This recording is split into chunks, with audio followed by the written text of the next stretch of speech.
¿qué? ¿Qué es lo que pide Dios? Harán un santuario para mí, dice el Señor. ¿Y qué va a pasar en ese santuario? Voy a habitar en medio de ellos, conforme a todo lo que yo te muestre, el diseño del tabernáculo y el diseño de todos sus utensilios, así lo harás. Bueno, es que hay un escrito en español, no voy a hablar, como hablan los españoles, pero lo podemos decir en castellano. Yo quiero que sepan ustedes que eso se llama traducción, ¿verdad? La palabra de Dios es santa. Amén. La palabra de Dios es santa. Pero las traducciones no. Las traducciones son idiomas. Pueden haber errores, ¿verdad? Porque son traducciones, es como que lo dijeran en chino, lo en francés. Y recuerden que hay más de 2.000 traducciones de la Biblia. Hay más de 450 traducciones completas de la Biblia, pero son a través de idiomas.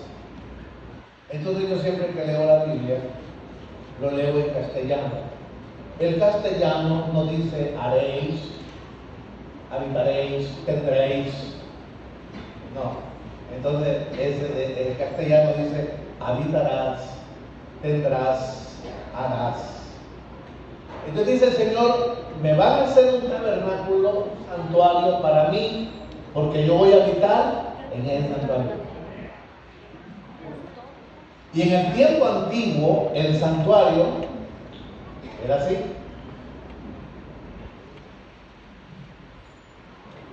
Estoy fascinado porque Dios me ha dado. Aleluya. Y esto estoy aprendiendo todavía. Miren ustedes, esto es el santuario. Así era. Se paraban en el desierto y comenzaban a poner todas las columnas. Todo esto era de telas. Y cada una de ellas tiene un significado. Esto es un tema muy profundo. Y las tribus se establecían alrededor para cubrir el tabernáculo. Y el tabernáculo tenía una puerta de entrada y tenía 3 partes. La primera parte le llamaban el patio o el altar de bronce. Ponga atención, el patio o el altar de bronce. Aquí había 2 cosas. Estaba el altar de bronce,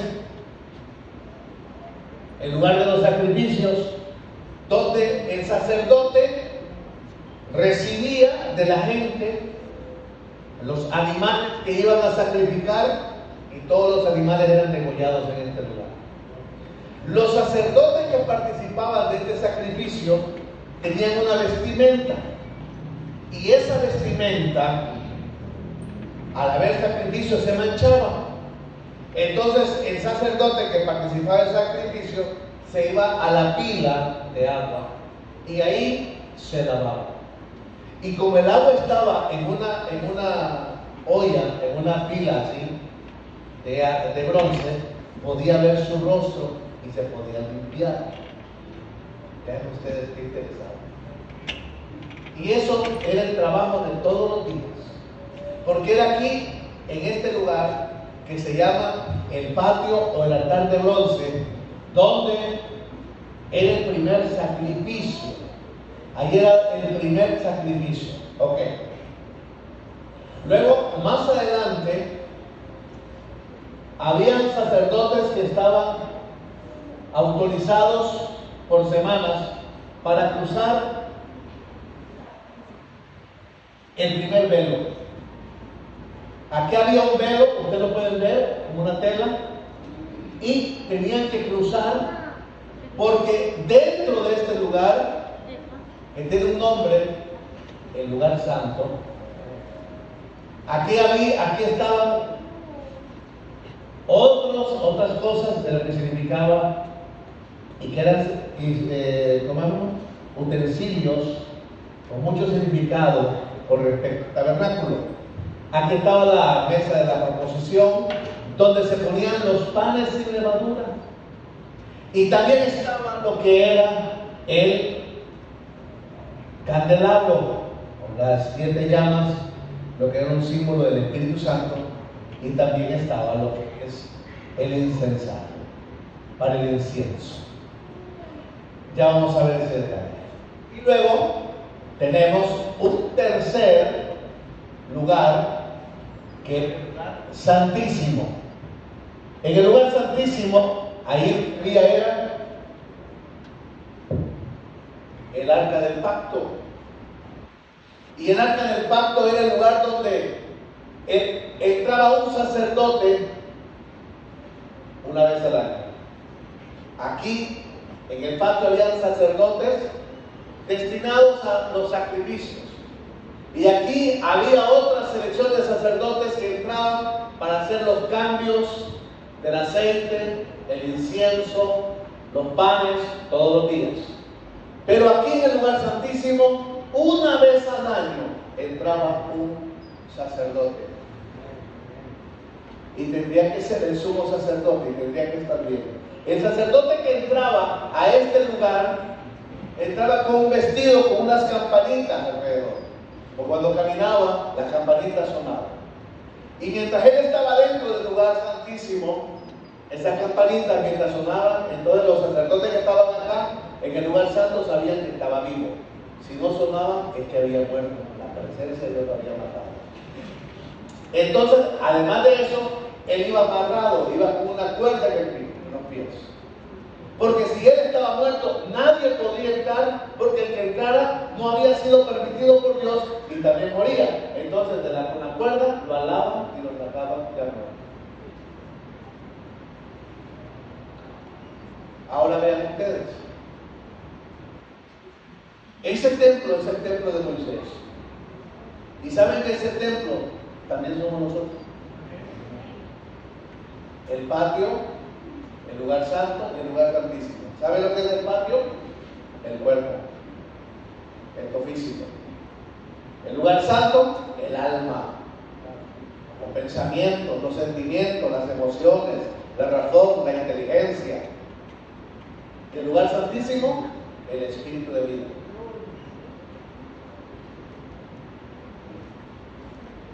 ¿Está escuchando? Por eso es que el hombre, las 3 partes del hombre, quien tiene conciencia de Dios, no es el cuerpo, no es el alma, sino el espíritu. ¿Por qué el espíritu? Porque es el soplo de Dios.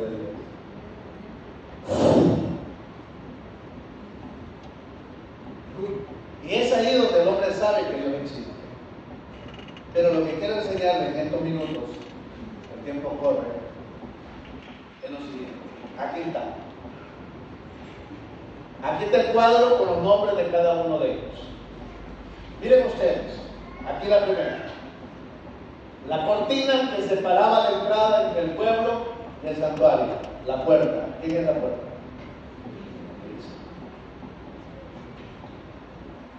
Por eso dice el Señor, venid a mí, los que estáis trabajados y cargados, y yo los haré descansar. He aquí yo estoy en la puerta, porque aquí en la puerta es donde llegaba la gente, con los animalitos, para entregar al sacerdote. He aquí yo estoy en la puerta y llamo. ¿Quién más viene? ¿Quién más viene para que les perdone sus pecados? Pásenme los palominos. He aquí estoy en la puerta y llamo. Si alguno oye mi voz, entraré a él, cenaré con él y él va a cenar conmigo. Lo voy a meter aquí y lo voy a llevar a las profundidades, si es posible, hasta el lugar santísimo. ¡Qué maravilla, Señor! Miren qué hermoso. Entonces entraban, y aquí en el patio, que es exactamente lo de la figura del templo, donde estacionamos los vehículos, el patio. Donde ustedes están sentados en el lugar santo y donde ustedes están en el lugar santo. Ahí no hay figura. Pero vean ustedes lo siguiente. Este lugar, que se llama el atrio, ya les expliqué un poquito acerca del altar de la ofrenda quemada. Y ya les expliqué acerca del lavacro, que era la pila de agua. Este lugar simboliza el primer paso de la oración.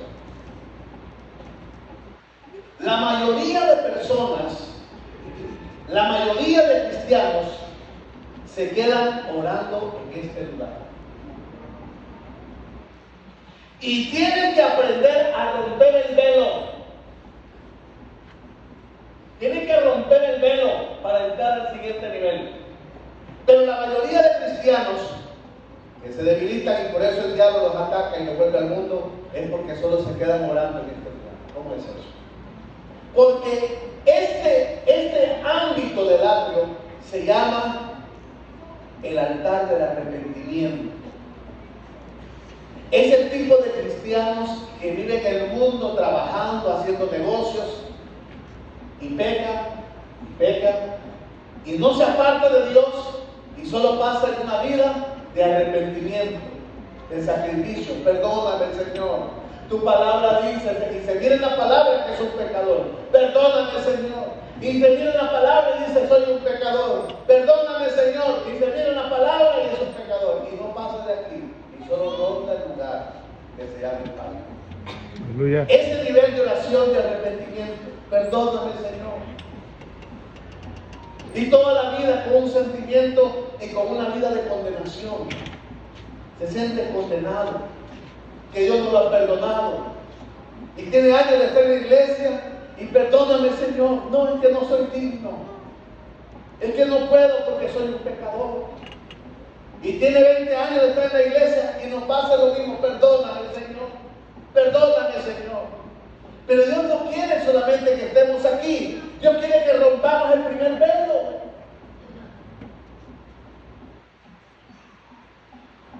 ¿Cómo se rompe el primer velo? Primero, entendiendo que Cristo perdonó tus pecados y si con la palabra se limpia, entonces permita que por esa palabra rompa el velo y entre, ¿para qué? Para que se encuentre con tres cosas maravillosas. En este lugar santo se va a encontrar con la mesa de los panes de la proposición. ¿Y qué es eso? La palabra de Dios. Se llama la meditación de la palabra. Si yo sé que tengo que leer la Biblia, pero me cuesta leer la Biblia y pasa una semana y no lee la Biblia, eso significa que no ha roto el velo, que está en el altar del patio y no rompe el velo y le cuesta porque no ha roto el velo. ¿Y cómo se rompe el velo? Con una decisión. Decidir porque ese día, cada día, voy a tomar un tiempo para meditar, buscar, conocer a Jesucristo a través de su palabra. Y eso, palabra que entra en mi corazón. Es la palabra que va a alimentar mi espíritu. Aquí vive de la predicación del pastor. Aquí vivo de lo que yo medito con el Señor. Aleluya. ¿Aló? ¿Me está escuchando? Y luego encuentra con la segunda cosa, el candelabro o el candelero de oro. Es la figura, el símbolo del Espíritu Santo. Es la fuerza sobrenatural del Espíritu Santo, donde ya no me siente atraído por espíritus que lo condenan, por espíritus que lo van a tentar, sino que ahora se siente movido por el poder del Espíritu Santo. Ya se levanta ese día que hay reunión y dice, yo voy al culto y se mantiene firme. Voy a servir al Señor y se mantiene firme. Porque ahora escucha la voz del Espíritu Santo.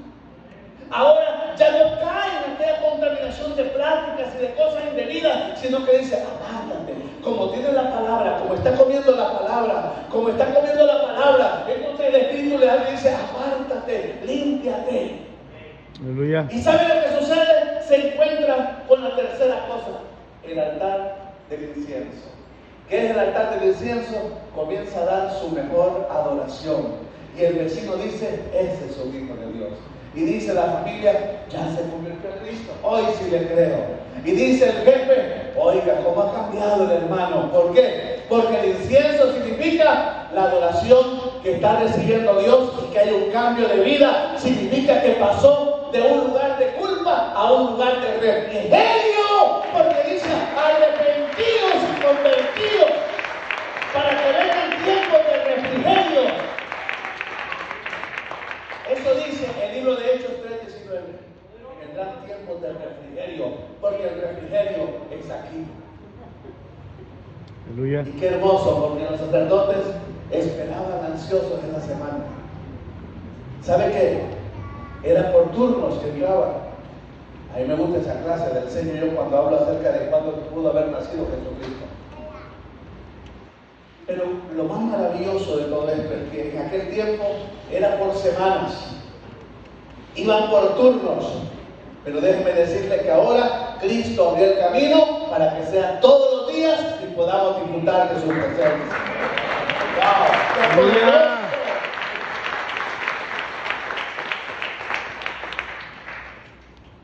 Pero miren ustedes, una vez que esté en el lugar de refrigerio, se abre, hay que abrir el siguiente velo. Esto es profundo, yo lo estoy hablando rápidamente. Hay que abrir el siguiente velo, porque el siguiente velo es recibir la revelación, es conocer a Dios personalmente. Y es aquí donde en este proceso del lugar santo y el lugar santísimo, donde los hombres reciben un llamado. Y es aquí donde el hombre de Dios aprende a escuchar la voz de Dios y a recibir la revelación directa de Dios. Porque cuando el sacerdote llegaba al arca del pacto, venían los ángeles que se unían los dos en la punta de las alas. Entonces cuando aparecía una luz en esa punta, era que Dios comenzaba a hablar y a revelar y a decir lo que tenía que llevar al pueblo. ¿Me está escuchando? Cuando logra usted mantenerse en el lugar santo, va a ser invitado y llevado por el Espíritu Santo al lugar santísimo, y Dios le va a decir las cosas que habrán de venir, lo que habrá que hacer con su familia, lo que tendrá que hacer con sus hijos, lo que va a hacer en su matrimonio, lo que va a hacer a la par de su pastor. Pero escuche lo que le voy a decir aún más. Pastor, pero llegar ahí, ¿cómo? Si usted se mantiene en este lado, cerca de este lugar, y el pastor está aquí, este pastor, con la revelación, sale y le da la revelación. Pero ¿dónde está el problema? ¿Dónde está el problema? Cuando el pastor está aquí y sale a la revelación, pero la persona solo pasa en este lugar y se sale para aquí afuera. Y cuando llega a escuchar, no puede, porque le falta todo este proceso para que el oído esté listo para recibir lo que Dios le está dando.